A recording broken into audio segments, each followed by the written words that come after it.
What's going on, guys? It's Dustin, or President Tub. Yeah, right there. Wrong side. Here we go. We're gonna go through this week's top hauls of the week. Let's see. All right, starting off in the drive-in, you got Chicago to Philadelphia, about 790 miles, sitting around 270 to 360. Looking not bad on that one. Shout out Chicago.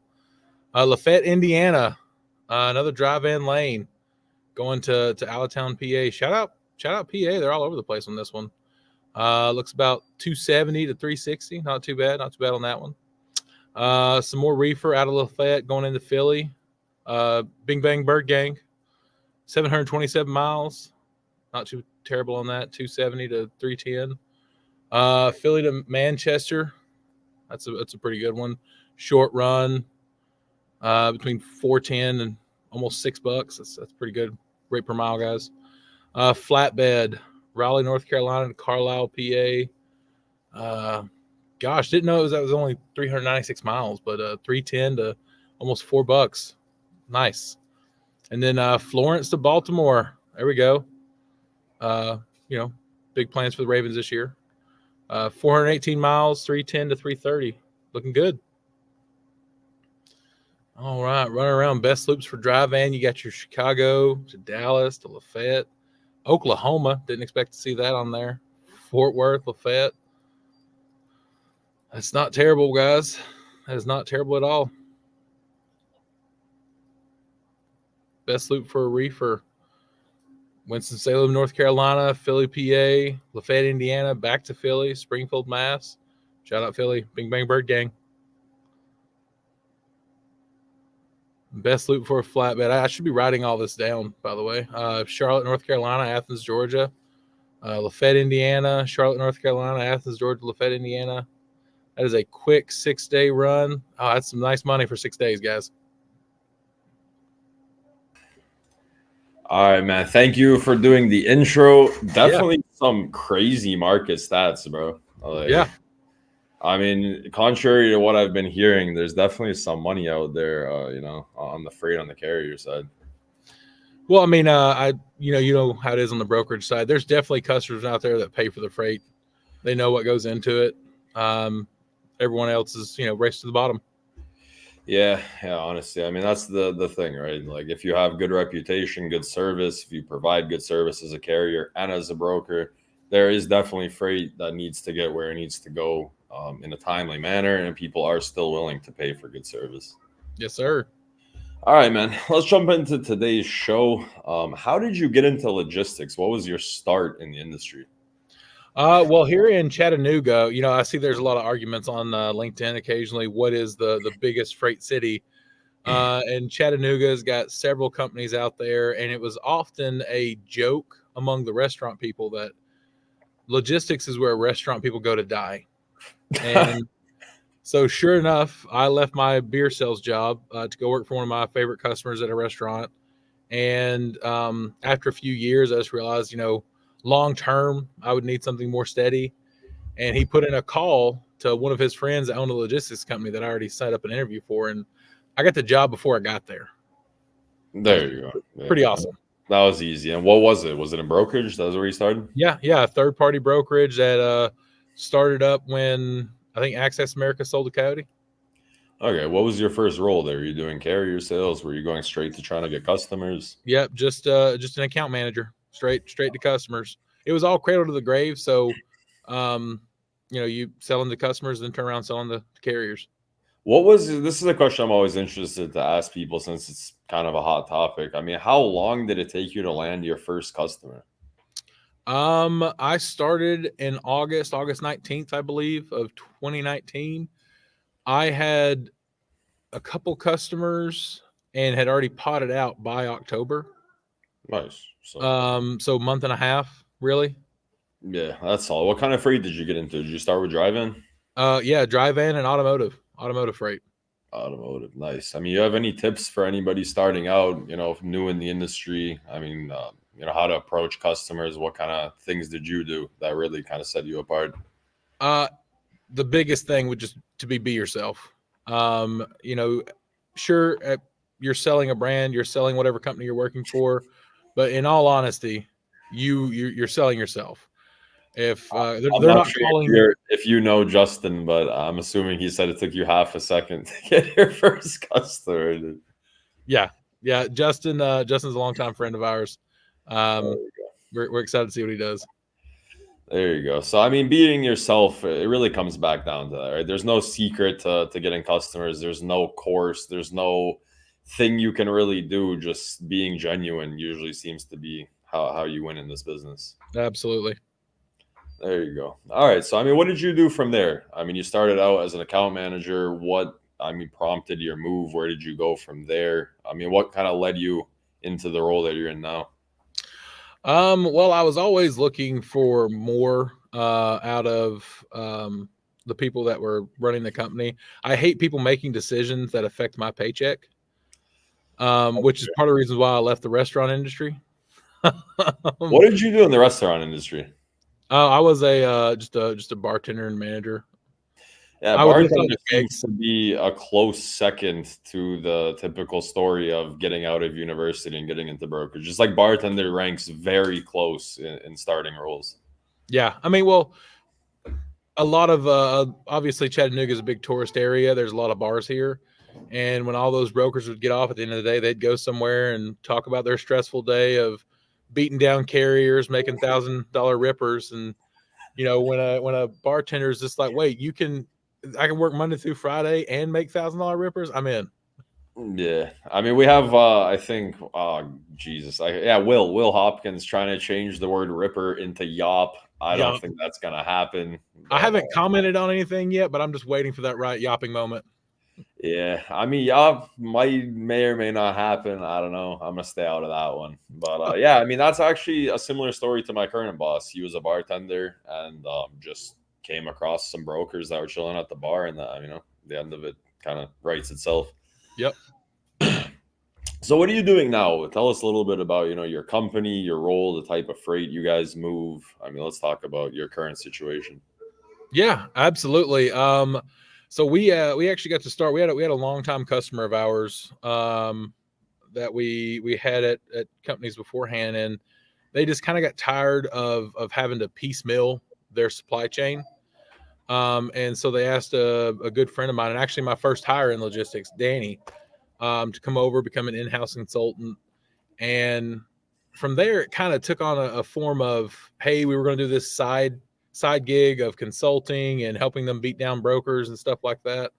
And then after saving them a good bit of money, they're just like, well, hey, what if we take all these savings, buy you an MC, get you the tech, and you guys create a freight forwarder brokerage for us? And then that's what happened. I came over in November of 2022 as a full-time employee. And then December of 2023, we went external. We went external with $0. All right, we Nice. started from zero in December of 2023, and we ended last year at $4.5 million, and we're more than doubling that this year. So we're very excited.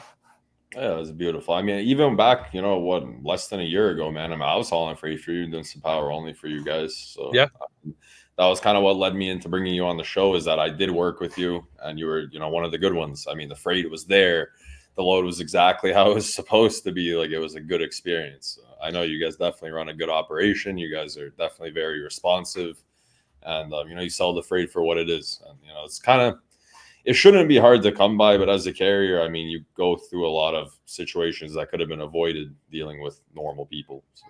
well, I learned pretty early on the carriers you choose are an extension of you. And everyone has a bad day. I've dealt with bad carriers. I've dealt with great carriers who just have bad days. But when I started and I was doing 16 loads a day for one of my old customer, and I had multiple carriers juggling, multiple text chains.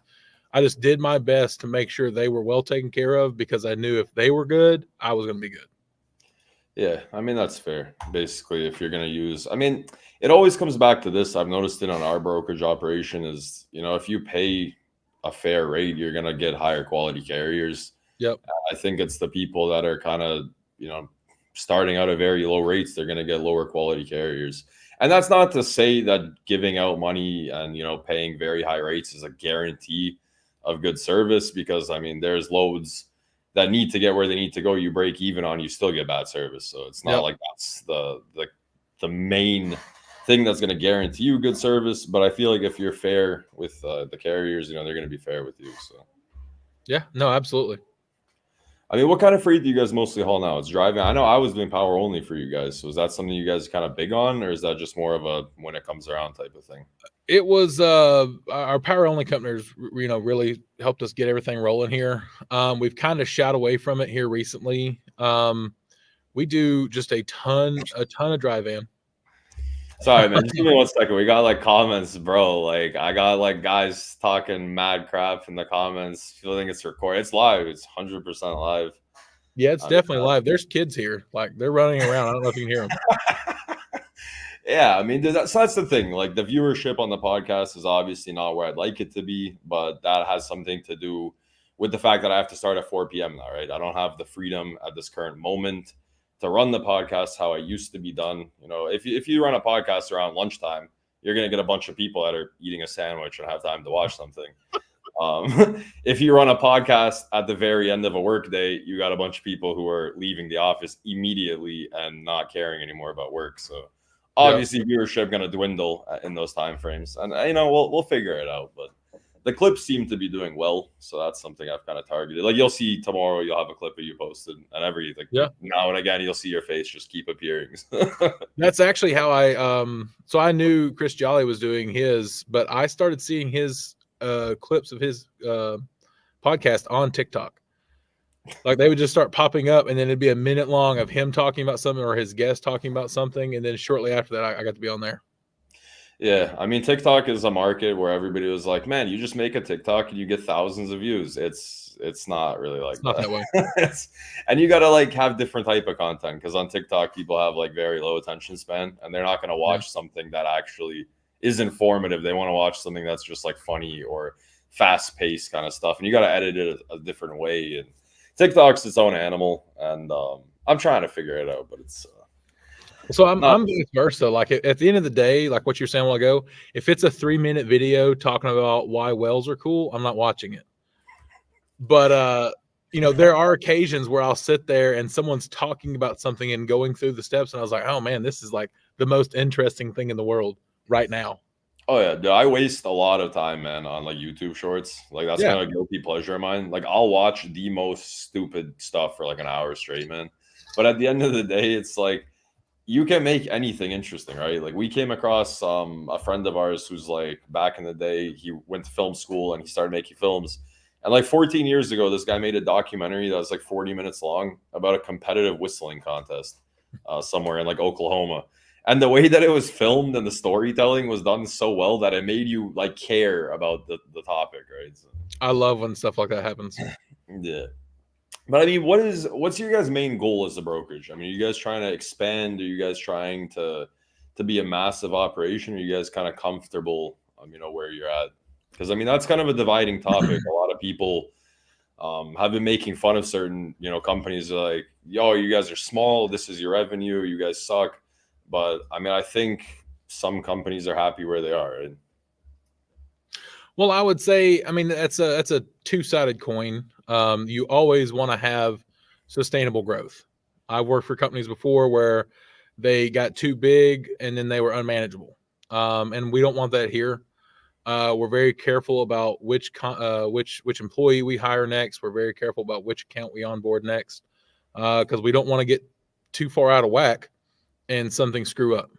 And then on the other side of that, like, sure, would it be cool to be a $500 million company? Absolutely. I mean, it'd be cool to be associated with something that I helped start and grew to that level. But honestly, man, we just take it one day at a time. We've got a lot of great customers that continue to choose us every day, and that's what we'll keep looking for.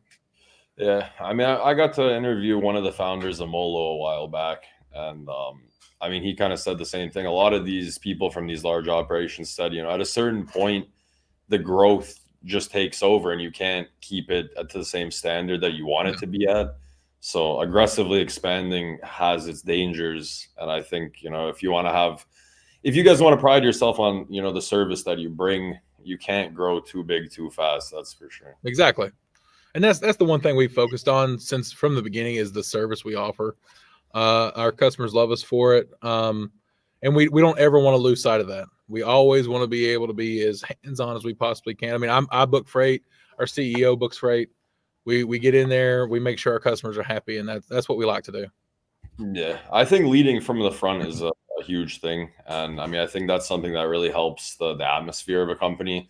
Because I've worked for some very large companies where your manager does nothing but sit at his desk and yell at people all day. Yeah.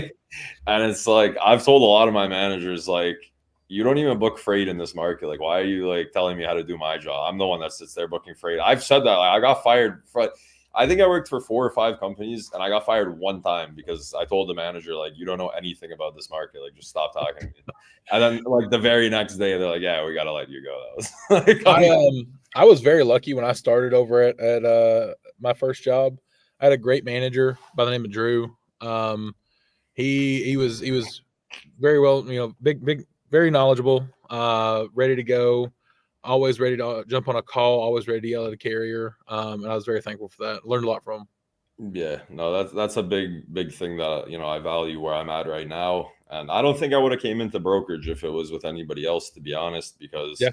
my boss is just very hands-on. He's boots on the ground. He flies around meeting customers all day and somehow always makes time to answer questions for everybody. And I mean, he has that thing where he treats, like the janitor the same as a CEO. And that's like, it's kind of infectious to be around people that are so successful, but still so humble at the same time.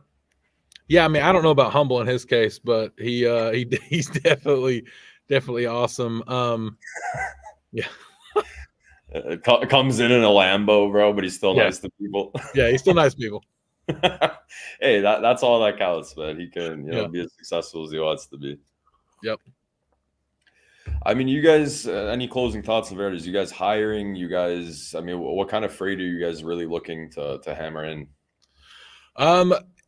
Again, that's kind of a two-part question. We really love freight in just a single lane. Anything on the ocean from Asia into the West Coast or East Coast. Anything drayage out of those main ports. Any transloading, trucking out of those main ports. And then outside of that, I mean, our biggest customers right now, we move a lot of food stuff, a lot of plastics. And so we're really hammering down that side of things where, Dano's going to a big plastic convention this year, meeting with some people. We're really flexing our international arm right now, trying to bring on folks and see what we can do for contracts next year. It's an exciting thing. Yes. So you guys dealing with a lot of ocean freight, eh? Oh yeah. I mean, how does that look from you guys? You guys dealing with the stuff, the containers coming in, and you're also taking them out of the ports, and you're doing the truckload as a full service? Yeah. So how we got our start is we started from port to door. We pick it up over in China. We get it through Savannah. We get it transloaded. We truck it to the end customer. Nice. There you go. I mean, yeah, running full service drayage is something I haven't heard too much of from the guests that have been on here. Most people aren't doing drayage, to be completely honest. And the ones that are tend to not be handling the stuff coming over. They're just the ones picking it up. So that's pretty cool. Yeah. I mean, we love doing all of it. We'll work in where a customer needs though. Yeah. I mean, that's cool. I mean, anything that we left out about Veritas just before we move on to some more kind of fun stuff? No, we recently turned 2 years old, and like I said, we're on path to crush more than double last year's numbers. So we're just going to keep going. Can't stop us. Yeah, there you go. I want to get into with you craziest logistics stories. I mean, you guys have to. Doing drayage, you have to have come across some like wild stuff over the years. Drayage, not so much. But I don't know about crazy, but one of my favorites, I had this customer, cheap as all get out. And if you DM me, I'll tell you their names, if I can remember it. They would always ask for OD moves. They're just like, hey, we have this telehandler or something that's, overdimensional, it's wide, but we want to move it for like the price of a hot shot. No, there you go. And so I would have a truck posted or a load posted for 2 weeks, 3 weeks at a time. I'd call carriers, no one would be interested in it. And then finally I found someone for this one. This was like LA to San Francisco. They agreed to the rate. The owner of the company called in, got everything squared away. The guy goes, picks it up, and then goes silent for a week. All right. Come to find out, he had a heart attack. Oh, okay. The driver did. That's not how I thought the story was going to go. The driver had a heart attack, was in the hospital. He had actually picked up the piece and then dropped his trailer at the shipper. I found this out during all of that. I said, hey man, either, you know, I hate to do this to you, but either we got to get somebody out there to move his truck or I got to get somebody in there to pick it up because this has got to get delivered. And the driver, who had recently had the heart attack, said, no, man, I got it. Don't worry about it. I'm being released. I'm going to go pick up my truck. You know, I can't get there in the next 2 days, but I'm going to get there for you. About 4 days later, I get a picture. He had went underneath a low access bridge and just absolutely smashed this thing. Completely ripped it off of his trailer. Just destroyed it. I don't know what the total cost on the insurance was because I don't think I was there anymore. But come to find out, he had that heart attack, got fired from his company. The guy who owned the company, who signed off and everything, said, nope, that wasn't me. You talked to someone else. It was a crazy thing. Yeah, I mean, I thought this story was, you started with a very low priced OD load, and then the driver stopped answering. So I figured 1,000,000% this was just going to be a stolen freight conversation. Yeah. But having a heart attack, getting the load back, and then destroying the load after all of that is not exactly how I figured that would go. Yeah. And also, we have Sage, who still thinks this is recorded, and he's telling me to stand up if it's not. But I'm wearing pajama pants, so I can't really stand up. That's the power of doing online stuff. You only have to look professional from the waist up. So that's my favorite part about this job. Yeah, I wear these nice button downs and then shorts and chacos every day. And yeah, like absolutely, who gives a shit? Just be comfy on the bottom. Yeah. I mean, any more crazy stories? I mean, that one was pretty wild. I won't even lie. I thought for sure it was just going to be somebody stole it, and that was the end of that. Along the lines of some stolen freight, we have a friend that moves airplanes, and I've actually again a credit to my very first boss in logistics. He taught me a lot pretty quickly, and I got to move airplanes and engines and all that stuff pretty early on. Yeah, I was actually gonna say, like, you were in a very high position in a very short amount of time. So. We got to move an airplane here. And at the time, we were still very young. It was hard to get credit with some factoring companies. And because of the price of it, we actually reached out to someone who said they had an asset on it, but they brokered it. And sure enough, it was stolen. So the FBI got involved. Homeland Security was involved. A whole bunch of government agencies were just like, hey, could you fly this plane? And like it was a whole situation, and we argued with this carrier for about a month. Okay, wait a second. What kind of airplane? What type of equipment was needed to move it? Like for some reason, I pictured like a passenger airplane, which obviously it was a personal airplane. It was a one-person airplane. The wings were detached and on a roller thing beside it. So we moved it in a 26-foot box truck. In a box truck. Yep. 26-foot box truck with air ride, and the guy stopped tracking pretty quickly. He picked it up. Actually, what he ended up doing was he picked it up in Vegas, drove down to LA, dumped it off in a warehouse, and then told us, oh, well, someone just took it from me. I don't know what happened to it. Yeah, somebody just stole an airplane out of my box truck. Yeah. And then just after weeks and weeks of talking to this driver, who was definitely involved, and the carrier on the phone, they finally were just like, if we just let you have this, will you stop talking to us, and will the FBI stop talking to you about us? If And we they were just like, just yes, give you the airplane back, yeah, yeah. So well, we sent another box truck in over there to pick up the airplane, and they loaded it and everything for us. nobody got arrested for stealing an airplane. I don't know. Anytime the government gets involved on a double broker, I think it's just going to be the worst thing ever. Yeah, it's actually funny. I was talking about this the other podcast with somebody. People have started just tagging like the FBI Homeland Security Yeah. like in email chains on double brokered loads, and they reply sometimes. Like they actually get involved here and there. Like people just tag like all government agencies and like local police, and eventually like sometimes they actually reply to stolen freight situations. Yeah, that was a stressful month for us because the customer of ours is a good friend, and we still move stuff for them. You know, we didn't completely jack up the bed, but we make sure, you know, we just started prepaying some carriers for stuff like that, and that's even a risk too, like what you were saying earlier. And even if you're paying a lot of money on it, doesn't mean you're going to get good service.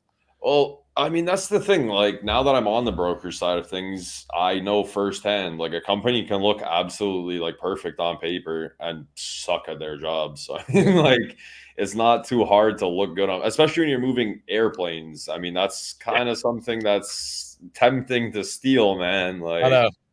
I mean, how does insurance work on a situation like what is the airplane even valued at? Like, I think they ended up getting it valued for what he sold it for, so about 800,000. 800. Jeez. Bro, Yeah, imagine just he putting was that in. custom building it for someone.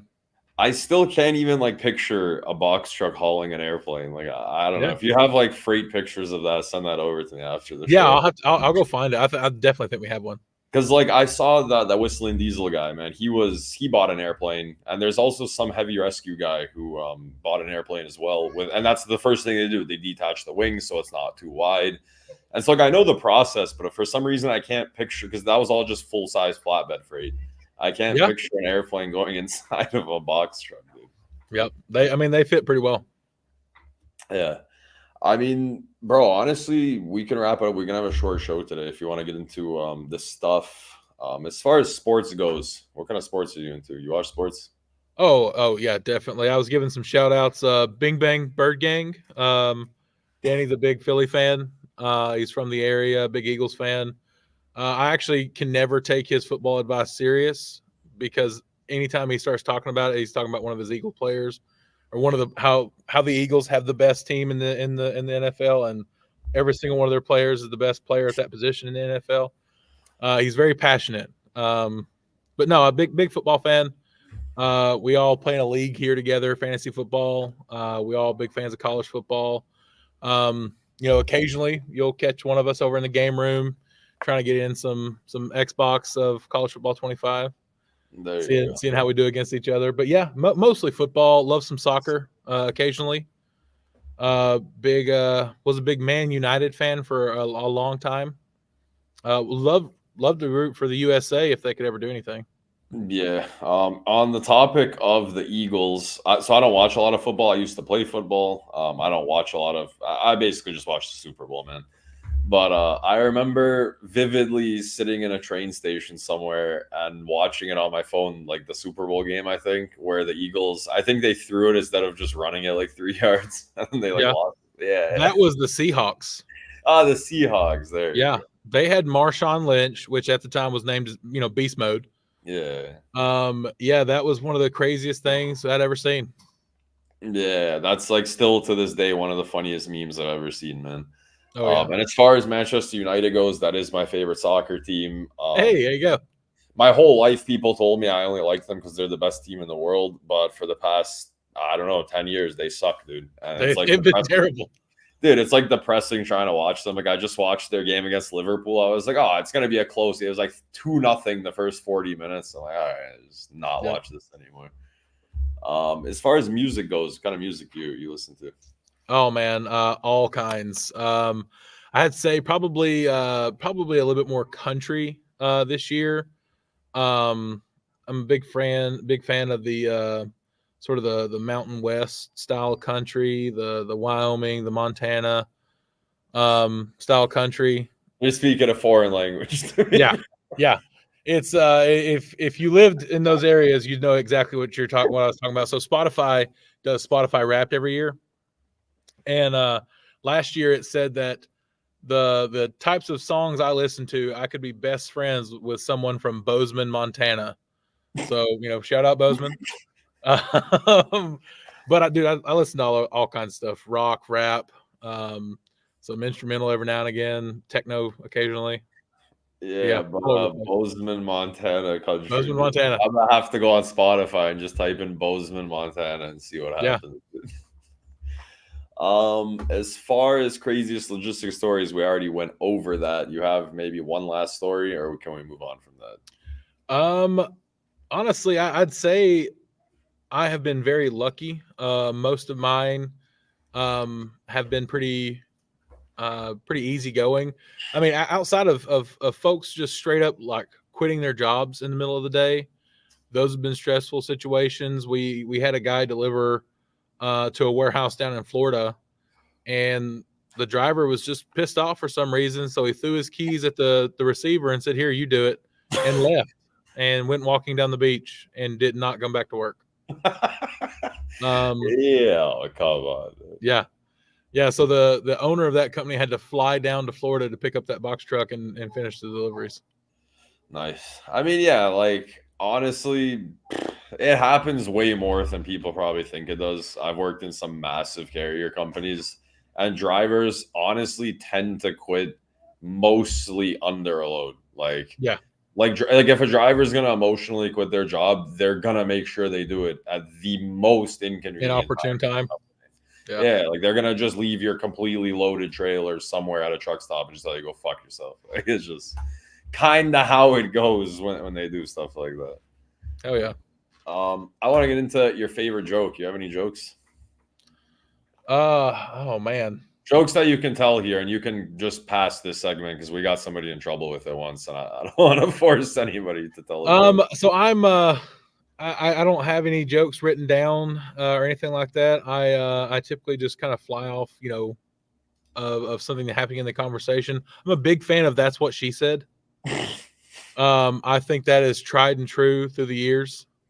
Yeah, when the opportunity comes up, it definitely always works, especially because it's kind of like not used very often anymore. So when it makes sense, it's like really funny. I want to replace it then, since you don't have a joke, with the hot tub story, if we're allowed to tell that one, because you told it to me once and I completely forgot about it. Well, so this is technically the first time we met. Like I've definitely told it to you before. And I have a rule that when I meet someone for the first time, I wait to tell them to the second time. So that way it guarantees we meet again.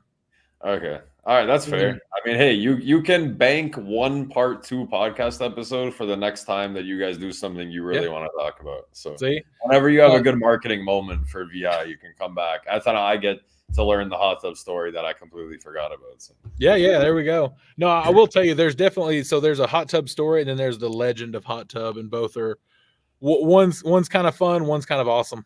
All right, so we'll leave both for a stay tuned, and whenever you think a good marketing moment is for you guys, then we'll run a part 2. Yeah, absolutely. All right, man. Regarding train and rail transportation, how many chuggas come before choo choo? Chugga chugga chugga chugga chugga chugga chugga chugga choo choo. So how many is that? I don't know how many. Were you not counting? No, I wasn't expecting you to start saying it out loud. You're the first person who's ever done that, so I really wasn't ready for it. Okay, so yeah. Choo choo. 11? Okay, that's an insane amount of chuggas, dude. Yeah.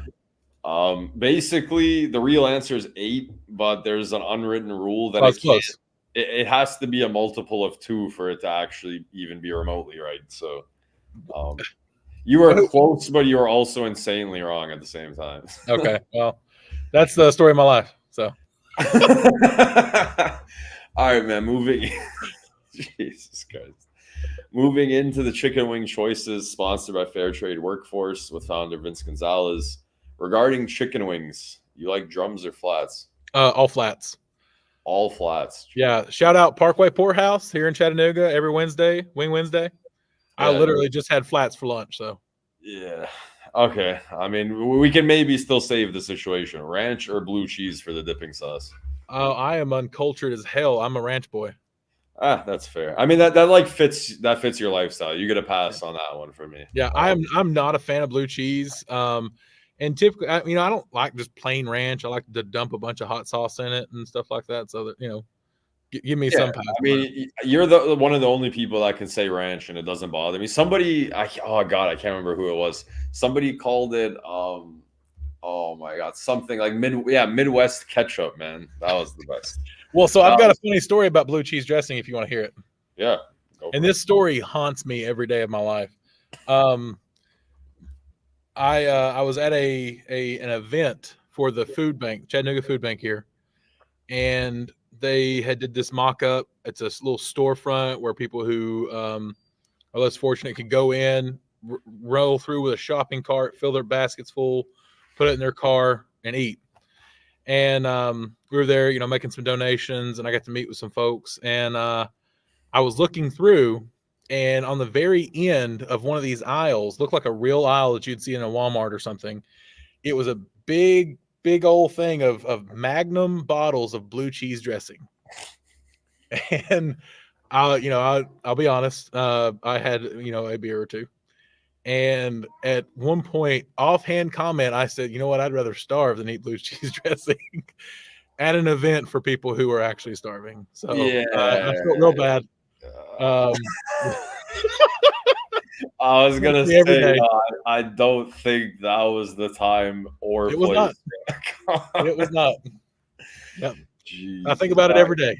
Think about it every your day. hatred for blue cheese runs deep, bro. Yep. All right, wrapping it up, breaded or non-breaded for chicken wings? I no comment on that one either way. Either way. Okay, but if you had to choose, bro. Like if you had okay, wait, let me frame it. The choice you make is the only one you can get the rest of your life. Which one's it gonna be? Non-breaded. All right, man. So you have effectively gone 0 for 3 on chicken wing choices. I'm not mad about it because like it's fine. It fits you. It fits your personality, so it makes sense. But those are all 3 of the wrong answers. I mean, I don't know, man. I feel like a breaded chicken wing is basically just a chicken tender at that point. Food for thought. I mean, you're leaving me with some deep conversation to have with myself. So in Serbia, there's a thing where, so I live in Serbia. I don't even know if you know that. But, I was going to ask, what time is it there? Yeah, we're about to hit midnight. So I work. So 7 to 4 Central is actually 2 to 11 local time. Okay. But for me, I love it, dude. I actually love that time schedule because it gives me my mornings to do whatever the hell I want. Love that. Yeah, and then like when I finish work, like it's just 11. I don't know. You just chill, watch some movies and stuff. So I mean, it works for me because in Canada, I used to have to wake up at 5 in the morning, get to the office by 6, and start digging a hole by 7. And waking up before the sun is not really a good lifestyle, in my opinion. Yeah. But now I get to basically wake up at 3, 4 in the morning. So technically, I'm on the world's best schedule, bro. If you think about it in terms of American time, So I'm very productive in terms of that time zone. But long story short, basically, we don't know how to make chicken wings in this country. And I mean, we do, but we don't know. We haven't figured out the part of putting them in a bowl, covering them in sauce, and just shaking it a few times. Like we haven't got there yet. So when you order chicken wings here, they bring you amazing chicken wings that are just dry with nothing. No dipping sauce, no celery, no carrots, no sauce on them. It's just a plate of dry chicken wings. So that forces me to learn how to make my own. Me and my girlfriend made chicken wings very recently, and they were breaded because that's just superior to non-breaded. Nice. Okay, so I mean, you're running them, running them in some milk, dipping them in flour, and then deep frying them. Yeah. We'll say we put them in milk for conversation purposes. Is that something you're supposed to do, bro? That is I believe a typical way to fry things here. Even when I lived in Canada, bro, I just dipped it in an egg, like egg. Oh yeah, you can do that too. Yeah, okay. Yeah, milk I've never heard of. So when I was in high school, I worked at KFC in Lafayette for 22 days. And I was on the fryer, and yeah. Why I learned how to make fried chicken right then. 22 days. Dude, I was in a class, and I feel bad. I actually got an award in this class. I I was in a class that was, you get a job, and you could leave school halfway through the day. Oh, dude, yeah, Yeah. we had that too, but I didn't like get to do that for I can't remember why, but you had to be in the trades to do that. You had to be in like the auto class or the wood, like some Okay. trade class to be able. Yeah, I remember that. That was actually dope. Okay. So that was the first job I had. And they shut down shortly after I left. They were terrible. I hated them. But then I went to work for the local Taco Bell. Yo, And Taco Bell is my favorite fast food in the world, man. it's pretty great. I worked for one shift and then never had to go back. And he signed all my time cards, and I got an A in that class and an award in that class for being best student. So, yeah, thanks Taco Bell. Yeah, there you go. So basically, long story short, Serbia doesn't have Taco Bell. We have McDonald's and KFC, which sucks because you know how most KFCs are like attached to a Taco Bell. Like that's how they usually do that. Like, so I was like, cool, we have KFC. We're definitely gonna have no Taco Bell. So I found the closest Taco Bell to me is in a different country, but it's like only 3 hours of driving, so it's like very close. I mean, but I ended up going to Barcelona, dude. And the first thing I saw when I went to Barcelona was a fucking Taco Bell. Dude, I went into that Taco Bell faster than anybody's probably ever went into a Taco Bell. I also don't have root beer in Serbia, and that's my favorite drink. So I was like, dude, I'm in a Taco Bell. They're going to have root beer. It was like 1 a.m. I had just got off the flight, just finally got into the city.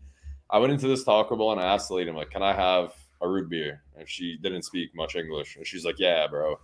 And then I got back to my table and she had given me a real beer. And that's something that I've never seen in my life, that you could get beer at Taco Bell. I enjoyed the best Taco Bell I've ever eaten with a real beer. And that was like a great experience. So that's a thing here now. A few Taco Bells have bars in them, and you can get like cocktails and stuff while you eat tacos. Yeah, it's like really weird to drink alcohol in a Taco Bell. Like I don't know, it just feels weird. Normally here in the States, you drink alcohol, then you get Taco Bell. That's like usually you get drunk and then think in your head, this is a great time to eat Taco Bell, and then you go to Taco Bell and you get it. You know what sounds great right now? 12 Supreme Tacos. Dude, I don't know if you guys had it in the States, but in Canada, I used to order, it was either 10 or 20, but 10 sounds more realistic. You know, like 10 hard tacos or 10 soft tacos for like $10. Yeah, we had that here. It was just a taco 12-pack. Yeah, 12. It was like, it was at least 10 of them, and I would just eat that to my face every single time. So, all right, man, that's going to be it for today's show, unless we've missed anything. Have we missed anything? No, not that I know of. I appreciate you having me, dude. Beautiful. And we definitely have a part 2. So like I said, open invite whenever you guys have something you want to discuss, because I need to see the reason behind the president tub on your shirt. All right. I'm in. Thanks, man. All right. Take it easy, bro, and have a good rest of your night. Yep. See you, buddy. And that's it for episode 37 of podcast with Dustin Blevins, co-founder of Veritas International. Have a good night, everybody.